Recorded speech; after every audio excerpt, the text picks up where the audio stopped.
Bonjour à toutes, aujourd'hui nous allons faire un petit ballotin qui recevra des chocolats, des dragées, des petites surprises à l'occasion des fêtes de Noël pour faire une jolie table. Donc nous allons réaliser ceci avec la scoring board de chez Action. Cette scoring board qu'on ne présente plus, la voilà et la revoilà. Nous avons besoin donc d'un papier de 15 cm par 15 cm et surtout ne pas oublier nos repères. Donc je prends un carré vierge de 15 par 15. Dans une feuille de bloc de papier, je vais pouvoir en découper 4. Donc je prends ma feuille, ma plaque, mes mesures à garder sous l'œil, 7 et 11. Je cale bien mon carré de papier à 7 cm et je tire un premier trait. Je cale mon papier sur 11 cm, on travaille en centimètres ici. Pourquoi? Parce que après je fais des fichiers pour la caméo et les fichiers je travaille aussi en centimètres. Voilà le deuxième trait. Et je vais tourner ma feuille jusqu'à avoir 8 traits. Vous voyez que là je ne m'occupe plus des mesures. C'est les traits qui me guident, mes traits précédents que j'amène dans le petit repère. Voilà. Un trait, je cherche mon repère, je mets bien dedans et je tire. Voilà, il me reste encore 2 traits. 2 traits ou 2 pliages plutôt. Voilà, je tire. Voilà, j'ai mes 8 pliages. Donc maintenant, il va falloir que j'enlève des petits morceaux. Je mets ma feuille en biais et là j'ai le couvercle, le dessous du couvercle et les côtés. Alors je vais ôter tous ces petits triangles comme pour les enveloppes, on part du même principe que pour les enveloppes. Je prends ma trouille ôteuse, je cale mes 2 onglets sur mes traits, j'appuie une fois.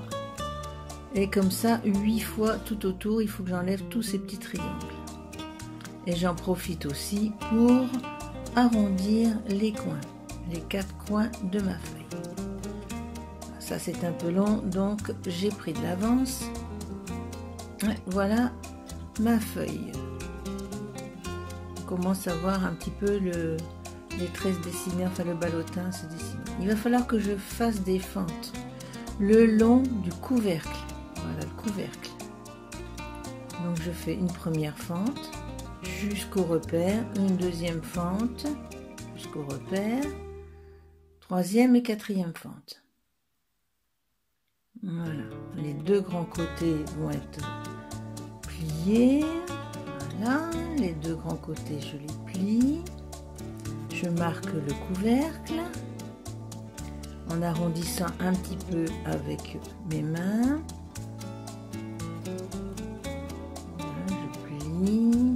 Tranquillement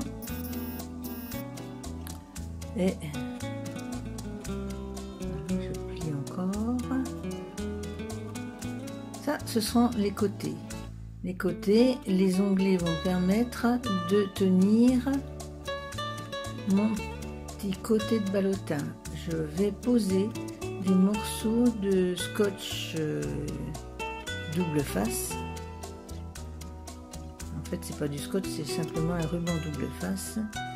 Et comme ça va être un petit peu long, pendant ce temps-là, je vais vous parler, moi, du Rubicamag, puisque ça, c'est des vidéos que vous allez retrouver sur le Rubicamag et surtout aussi sur le Rubicascrap.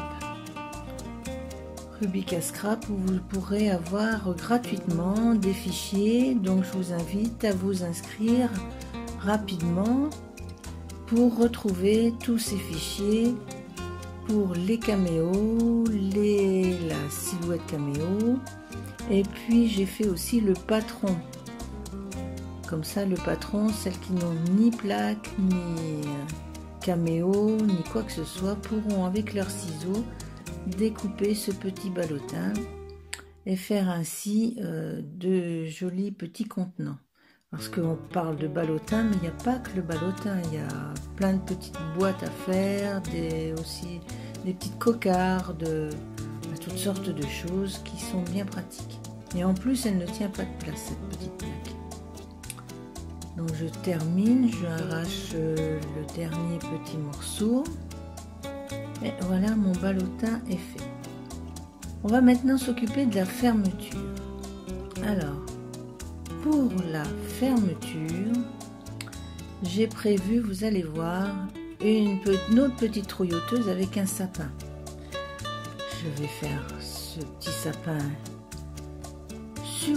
sur une partie du couvercle, une simplement.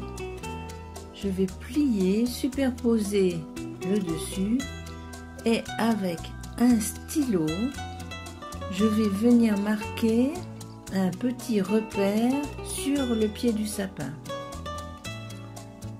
Je marque et ce petit repère qui deviendra un petit trou va me permettre de mettre une attache parisienne qui viendra se loger ici. Vous voyez, là j'ai fait une petite étiquette avec un 20 parce que je vais faire un panier rempli de ballotins qui nous servira de calendrier de l'Avent. Ici, j'ai simplement fait un petit décor, mais on peut aussi s'en servir de marque-place, c'est-à-dire de mettre un petit mot ou quelque chose sur cette petite étiquette qui est ronde pour le moment, mais qui peut être aussi carrée. Donc, je remets les dimensions et puis je vous mets aussi l'adresse du mag. Ça, c'est le patron que vous recevrez si vous demandez. Le patron est à découper avec des ciseaux. Et je vous remets ici l'adresse du Rubikamac Center Blog où vous trouverez toutes les informations. Vous trouverez l'adresse du Facebook, Instagram, on est un petit peu partout maintenant. Et sur le Mac, vous verrez, on ne parle pas que de carterie, mais d'un petit peu d'autres choses aussi. Voilà, et bien moi je vous dis à bientôt, et puis j'espère que ça vous a plu pour cette petite deuxième vidéo. Au revoir.